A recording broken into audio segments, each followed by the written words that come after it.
tutorials. Authorial voice and power relations between EAP tutors and students on pre-sessional courses. So a brief overview of the workshop today. I'm going to start with a brief background and 3 large questions that have emerged from some student interviews. That will be about 10 minutes. Then I hope you'll have about 10 minutes to discuss in breakout rooms. So if anyone's really not feeling it today, that's the point to leave. And then I hope we'll have at least 5 minutes for some feedback and a summary after the breakout room discussion. So first of all, just some background. I'm engaged in an ongoing scholarship project, currently working on an initial paper. It's about the student perceptions and experiences of EAP tutorials. So far I've carried out literature review and also some exploratory semi-structured interviews with just 5 students in winter last year. These are students who were on EGAP and or ESAP pre-sessional courses. On these courses, the students had very regular tutorials. So since the start of the COVID pandemic, we have had more regular tutorials at Leeds. So they are now every 1 to 2 weeks. And actually that's something that we are keeping going forwards. And it's all part of the task-based, process-based approach to teaching, reading and writing. So in tutorials, and I think this is quite widespread EAP practice based on my conversations with colleagues at other institutions, students have the opportunity to ask any questions that they have, to discuss their progress, and particularly to discuss the feedback that they've had on their written work with a personal tutor. So the purpose of my workshop today is to share some initial questions that have arisen regarding authorial voice and status and relationships in EAP tutorials. So one of the first questions is, who speaks more? So it seems to be widely held that students benefit more from tutorials when these are conducted in an egalitarian and dialogic mode of interaction. I interviewed 5 students and I got 5 different answers about who spoke more, about what actually happens during tutorials. Some students said that they spoke more either because they were answering their tutor's questions or because it took them a long time to formulate their questions to their tutor. Sometimes they said the tutor spoke more, but sometimes that was because the tutor was giving advice, so quite tutor-led, but sometimes it was because they were answering the students' questions.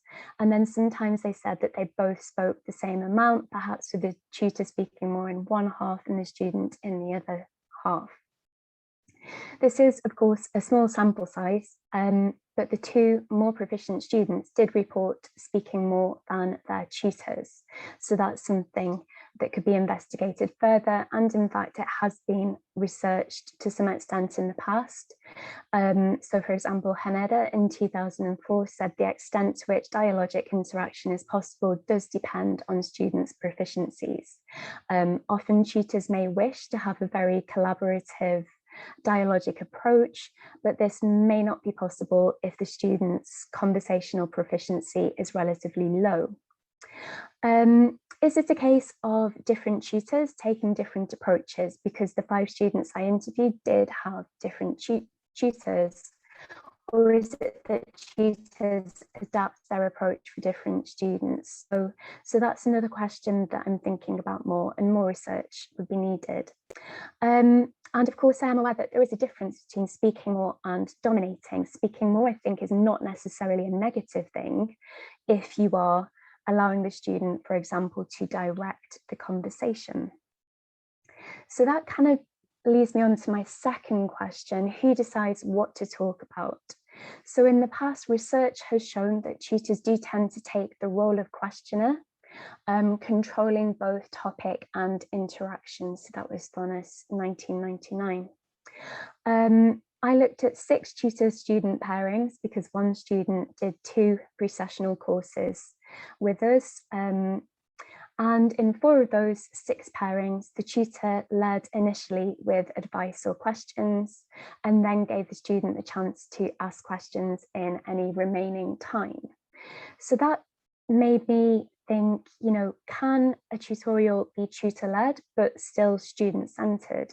So just because the tutor is leading, does that mean that, you know, is there necessarily a problem there? And also it made me think some questions that I also have about co-construction of curricula with students.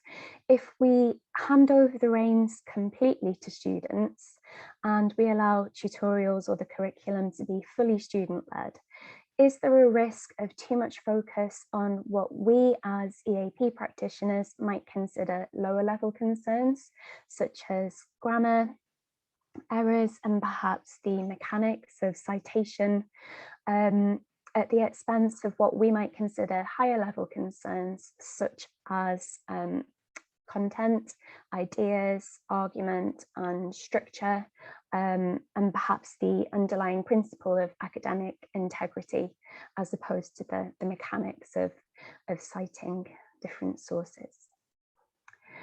And then thirdly and finally, whose voice is loudest? So questions about the power relations and the status of students and tutors in EAP tutorials. So in all cases, the students that I interviewed prepared questions for their tutors in advance. Usually that was based on the written or oral feedback that they'd had on their reading writing assessment, which had been released to them in advance of the tutorial. So they usually read that, prepared questions, and came to the tutorial expecting to leave with answers.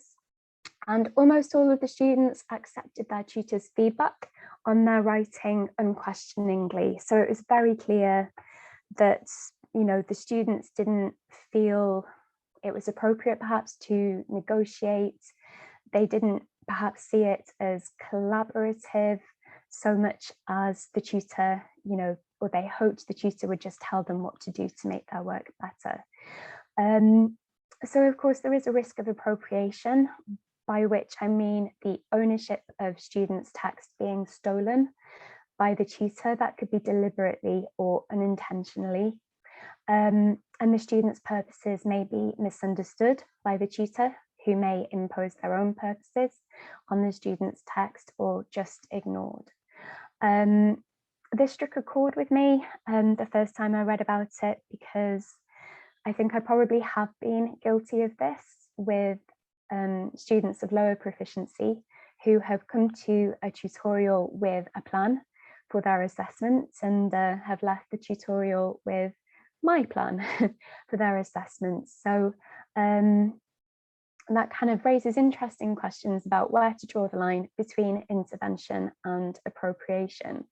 If I hadn't intervened or appropriated perhaps the students' work, they may well have not gone on to pass the assessment because they may have gone off in the wrong direction. So interesting questions there. And another interesting thing from these interviews, the most proficient student that I interviewed based on her IELTS score and conversational competency, she did actually reject some of her tutor's feedback on the content due to her having a greater content knowledge than her tutor. So while she accepted her tutor's feedback on language and on structure and academic conventions, she said, actually, I know better here. That was on the EGAP course rather than the ESAP course. So that raised, for me, the most interesting questions, and that's kind of what I'm taking further in my current scholarship project. How do EAP students see their tutors? How do they see us? Do they see us as experts, non-experts? What is our status in their eyes? And that finding does correlate with some of the literature. So Merkel in 2018, for example, found that more proficient students are less likely to experience appropriation as they can negotiate with tutors more successfully. Okay, so that brings me to about the end of my 10 minutes. So very shortly, we will be going into breakout rooms, and I've got some questions on the next slide. So when I show that, you may wish to take a screenshot, you may wish to take a photo if you've got a mobile phone handy. I will also copy and paste the questions into the chat.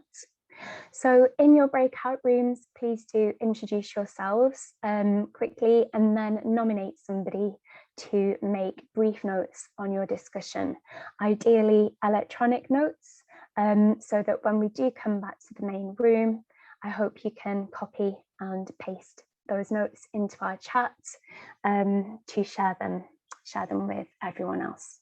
Okay, so please do feel free to take a screenshot or a photograph of these questions. And then I've also got them ready here in the chat. So I'll just try again, that didn't work.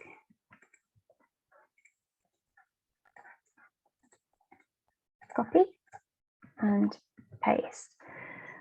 Sorry, it won't let me paste those questions into the chat. So I hope you have all been able to take a photograph or a screenshot. I'll try again shortly. But